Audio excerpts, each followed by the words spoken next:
clairement réaffirmé de la bouche même du président américain pendant et après la visite éclair le 11 février dernier de Netanyahou à la Maison-Blanche, le choix explicite de l'administration Trump face à l'Iran consiste, du moins pour le moment, à négocier avec le régime des Mollahs tout en déployant autour de ce pays une très puissante armada navale et aérienne pour tenter de convaincre Téhéran de consentir à un accord qui éviterait la guerre. Une stratégie très musclée de dissuasion qui place en fait objectivement Israël et ses dirigeants politiques et sécuritaires dans une difficile situation attentiste. Rien de définitif n'a été conclu lors de notre dernier entretien, devait déclarer Donald Trump après sa rencontre du 11 février dernier avec Benjamin Netanyahou. Si ce n'est que j'ai insisté pour que les négociations actuelles continuent avec l'Iran pour voir si un accord peut être concrétisé. Si oui, j'ai fait savoir à Netanyahou que cette issue avait ma préférence. Sinon, il faudra voir quelles conséquences très très traumatisantes cela pourrait avoir. Et Trump d'ajouter en guise de menace à peine voilée: la dernière fois que l'Iran a choisi de ne pas conclure un deal avec nous, ce pays a écopé de notre attaque massive sur ses principaux sites nucléaires, ce qui n'a pas tourné à son avantage. J'espère donc que cette fois-ci, ils se montreront plus raisonnables et responsables. » Fin de citation.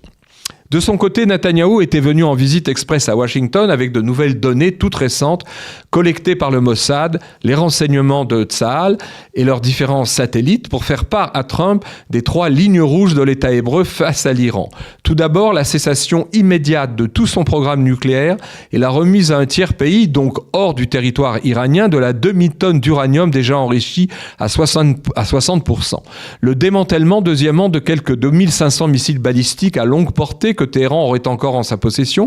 ainsi que la fermeture définitive de toutes les usines de fabrication de ces fusées qui tournent actuellement à plein rendement depuis la guerre de juin dernier avec l'aide de la Chine, de la Russie et de la Corée du Nord, en produisant des dizaines, voire même des centaines de nouveaux missiles par jour. Troisième demande de Netanyahou, la fin de tout soutien financier, logistique et militaire à ses différents proxys et alliés terroristes de l'Iran dans tout le Moyen-Orient, à savoir le Hezbollah libanais, les Houthis du Yémen, le Hamas et le djihad islamique à Gaza comme en Judée-Samarie,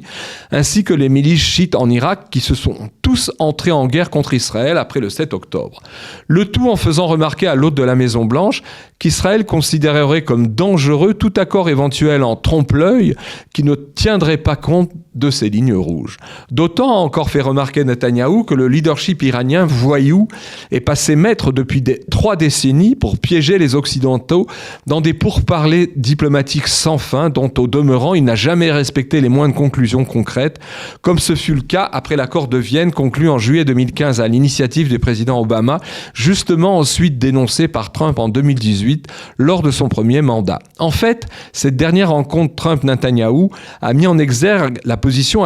actuelle, assez difficile, il faut le dire, quelque peu inconfortable, du Premier ministre israélien face au président américain dans ce brûlant dossier iranien.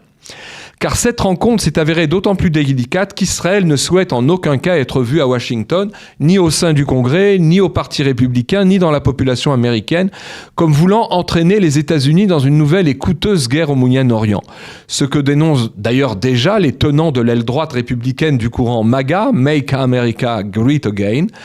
Et donc, le pari assez périlleux et risqué de Netanyahou consiste aujourd'hui à devoir faire valoir et défendre au mieux à Washington les intérêts sécuritaires existentiels de l'État hébreu, mais ce, paradoxalement, au pays d'un pays étroitement allié à lui et dont il dépend le plus. Or, cette contradiction qui semble aujourd'hui obliger Israël à un attentisme plein de tensions face à l'Iran ne pourrait s'avérer à terme qu'apparente. D'abord parce que, à l'heure où l'Amérique cessait encore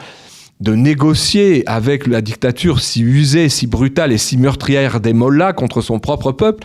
elle le fait cette fois à travers l'envoi de ses puissants porte-avions et en déployant autour de ce pays de 93 millions d'habitants des atouts militaires sans précédent. Et ensuite, parce que les États-Unis et Israël ont mis en place depuis de longs mois une stratégie duel de dissuasion face à ce régime totalitaire à bout de souffle, consistant à combiner, comme on a déjà commencé à le voir lors de la guerre des 12 jours en juin dernier,